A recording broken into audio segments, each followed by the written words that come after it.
Oui, ce sujet concerne tous les Français, d'autant plus dans un contexte de relance du nucléaire, puisque le président de la République souhaite relancer des EPR2, mais aussi des Small Modular Reactors, les fameux SMR, ces petits réacteurs qu'on serait amené à implanter sur n'importe quelle localisation. Aujourd'hui, le système de sûreté nucléaire en France s'est basé sur un triptyque, c'est-à-dire l'exploitant nucléaire, premier garant de la sûreté nucléaire, l'IRSN, qui est l'expert technique nucléaire, et l'autorité de sûreté nucléaire, qu'on appelle le gendarme nucléaire, qui prend les décisions. Le projet qui est présenté aujourd'hui de fusionner l'IRSN et l'ASN est dangereux à plusieurs points, et dangereux à plusieurs points pour l'ensemble de la population. Premièrement, ce projet va mettre à mal la transparence que l'IRSN a mis plus de 20 ans à mettre en place. Transparence qui est aujourd'hui un gage essentiel pour la population française et pour l'acceptation du nucléaire en France. On l'a bien vu après Tchernobyl, les Français ont une défiance très importante du nucléaire, et c'est suite d'ailleurs à cet accident que l'IRSN a été créé pour justement recréer cette confiance. Donc ça c'est un point encore important. Ça se traduit chez nous par tout simplement la publication de nos avis techniques que nous rendons, avis techniques qui sont publiés avant la prise de décision de l'autorité de sûreté nucléaire, qui fait que l'ensemble du public, de la société civile, des commissions locales d'intervention, etc., peuvent prendre connaissance et peuvent donc apporter au débat public. Ça, c'est un premier point important. Le deuxième point important dans cette réforme, c'est tout simplement la séparation aujourd'hui qui va être faite entre l'expertise nucléaire de défense et l'expertise civile. Donc aujourd'hui, c'est l'IRSN qui mène l'ensemble de ces travaux d'expertise technique.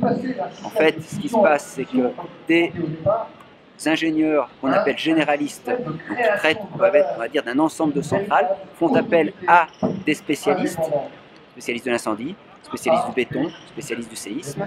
Mais aujourd'hui, tout cela, dans un même institut, permet une communication très importante. Demain, quand les généralistes vont quitter l'IRSN, puisque c'est le projet, et que les experts spécialistes vont rester dans la future autorité, le dialogue va s'interrompre.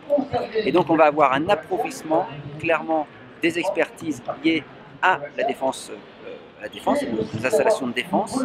Ça, c'est un point important. Deuxième point important, c'est qu'aujourd'hui, la sécurité des installations civiles, c'est-à-dire tout ce qui est lié, par exemple, aux actes de malveillance ou de cybersécurité, est là encore réalisée au sein de l'IRSN avec une imbrication importante entre la sécurité, ces actes de malveillance, mais aussi la sûreté, puisqu'évidemment, un acte de malveillance peut avoir un impact très important sur la sûreté nucléaire.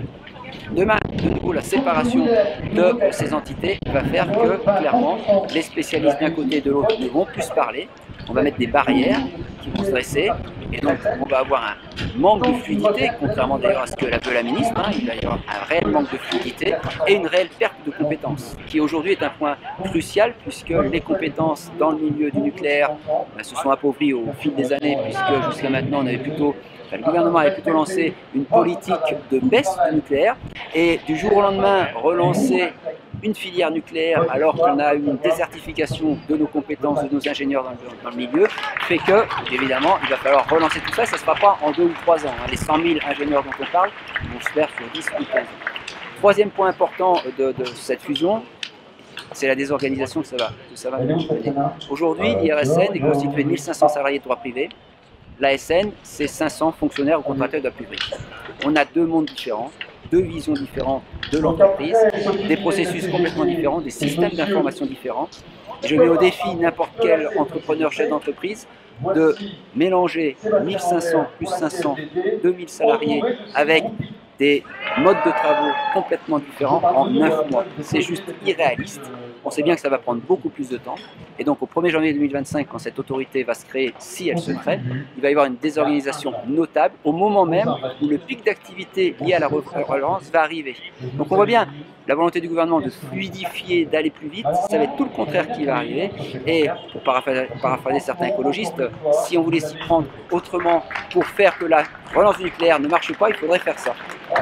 Voilà. Donc ça c'est les points importants. Je terminerai quand même par quelque chose aussi, alors qui est peut-être moins d'intérêt général, mais qui nous concerne particulièrement, c'est la partie sociale, puisque aujourd'hui on va créer une autorité administrative indépendante, ce sera le statut de cette future autorité, qui va donc regrouper des salariés de droit public, des agents de droit public contractuel et des fonctionnaires.